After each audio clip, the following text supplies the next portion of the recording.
پیسہ بولتا ہے، پیسہ کما، پیسے کو برتھ ڈے پارٹی میں خرچ مت کر، پیسے کو برتھ ڈے پارٹی میں خرچ مت کر، یہ برتھ ڈے پارٹی کو مٹا دے۔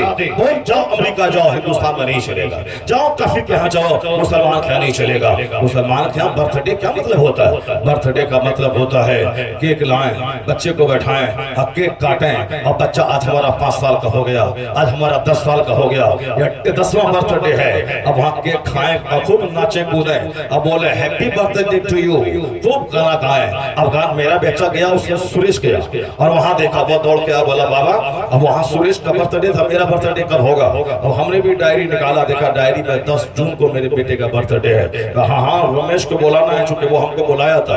اب ہم نے رمیش کو بولایا، امیش کو بولایا، ولیم کو بولایا، ورث کو بولایا، سب کو بولایا، بڑا سا کیک لایا، بیٹے کو بیٹھا، چھری سے کاٹا تھا وہ، یہ مسلمان تلوار نکالا، یہ تلوار سے کیک کو کاٹتا ہے، اور سب تالی بجا کے happy birthday to you ہوتا ہے۔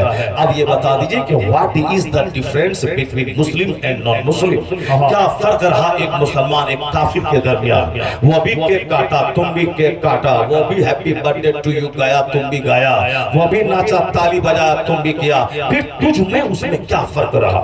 تم خیر امہ اخرجت للناس تأمرون بالمعروف وتنہون عن المنکر، you are the best community raised unto mankind. Your duty is to bid virtues, forbid vices. Hindustan کے سارے مالدار مسلمانوں سے میں مخاطب ہوں، میں سبوں سے کہہ رہا ہوں، یہود و نصارہ کے پیروی کرے گا تو تو ذلیل ہو جائے گا۔ یہود و نصارہ کے طرز پہ اپنی شادی بیاہ کا سسٹم تم نے رکھا تو اللہ بھی ناراض رہے گا، رسول اللہ بھی ناراض رہیں گے۔ جب اللہ رسول ناراض رہے تو تیرا پرسان حال کون ہوگا؟ حکومت بھی تجھ سے ناراض ہے، اللہ رسول بھی تجھ سے ناراض رہے، اور تیرے پاس مال بھی نہ ہو جو ڈھال بن کے کام انجام دے، یہ بتا تیرا کیا حال ہوگا؟ تیری لاش کے ہزاروں ٹکڑے ہو جائیں گے، کوئی بچانے والا نہ ہوگا۔ تیرے بال بچے یہودیت قبول کر لیں، نہ دنیا ہی ملے گی نہ آخرت کی جنت ملے گی، تڑپ تڑپ کے مارے جائیں گے، تیرا کیا حال ہوگا؟ اس لیے میں تجھ سے کہتا ہوں، جو حکومت ناراض ہو چاہے داروغہ ناراض ہو، ڈی ایم ناراض ہو، اسے ناراض ہونے دے۔ تیرا ایک سہارا اللہ ہے، ایک سہارا رسول اللہ ہے، یا دونوں ناراض نہ ہونے پائے۔ اگر یہ دونوں ناراض ہو گئے تو کہیں کا نہیں رہے گا، ساری دنیا ناراض ہو، اللہ رسول حاضر ہے تو تیرا کوئی بھی بگاڑ نہیں پائے گا۔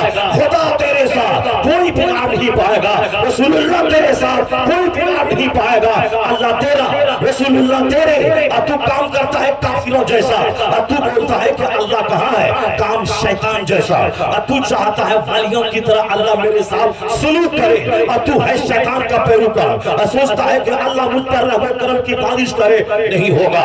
کام کر فرشتوں جیسا، کام کر مومن جیسا، اس کے بعد یہ مت بول کہ اللہ کہاں ہے۔ اتنا زبردست کام کر اللہ کی خوشی کا، رسول کی خوشی کا، کہ تمہیں ہاتھ اٹھانے کی بھی ضرورت نہ پڑے، بلکہ اپنا کردار اتنا بلند کر لے کہ ڈاکٹر اقبال کی زبان میں تیرا ہاتھ بھی اٹھنے نہ پائے، بلکہ اللہ تجھ سے کہے بول بندے کیا چاہتا ہے، خود ہی کو کر بلند اتنا کہ ہر تقدیر سے پہلے خدا بندے سے خود پوچھے بتا تیری رضا کیا ہے۔ واہ واہ، نعرہ تکبیر، نعرہ رسالت، علامہ ڈاکٹر شہریار صاحب قبلہ۔ یہ مت بول کہ اللہ کہاں ہے، یہ مت بول کہ رسول اللہ کہاں ہے، یہ بول کہ تو کہاں ہے۔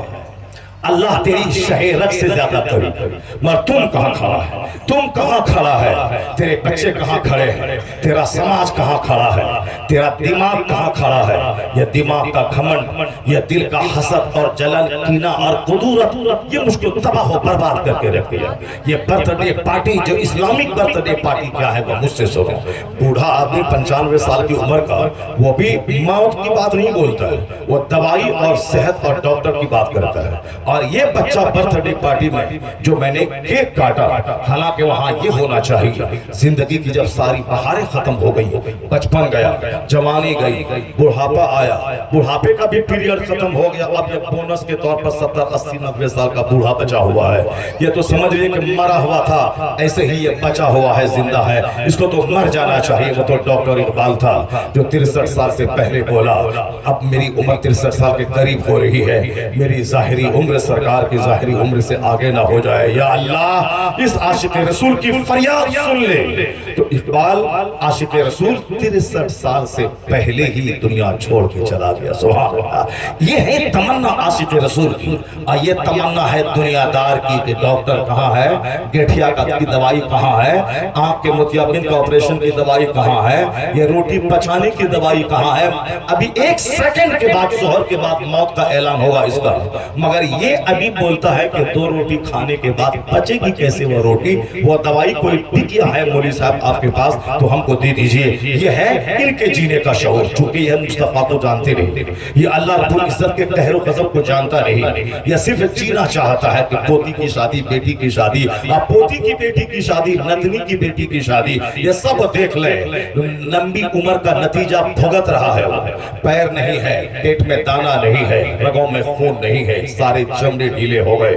بہو ادھر جا رہی ہے, بیٹا ادھر ٹال کے جا رہا ہے, پوتا مذاق اس بڈھے کا اڑاتا ہے. وہ بڑھاپے کا نتیجہ وہ دیکھ رہا ہے کہ بوڑھا ہونے کے بعد کس قدر بندہ ذلیل ہوتا ہے.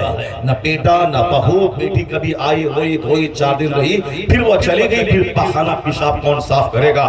3 دن کے بعد بیٹا آتا ہے, صاف کرتا ہے. یہ بوڑھا اپنے پوتے کو یہ دعا دینا چاہیے, اللہ تم کو 50 سال کی جوانی دے, ایمان کی حالت میں چلتے پھرتے حالت سجدہ میں موت عطا کر دے, موت عطا کر دے. دعا یہ دینی چاہیے. مگر وہ خود لمبی عمر چاہ رہا ہے. اب بتائیں کہ دوسروں کا کیا حال ہوگا. یہ ہے اینٹی اسلامک تھنکنگ, اسی کو کہتے ہیں غیر اسلامی سوچ.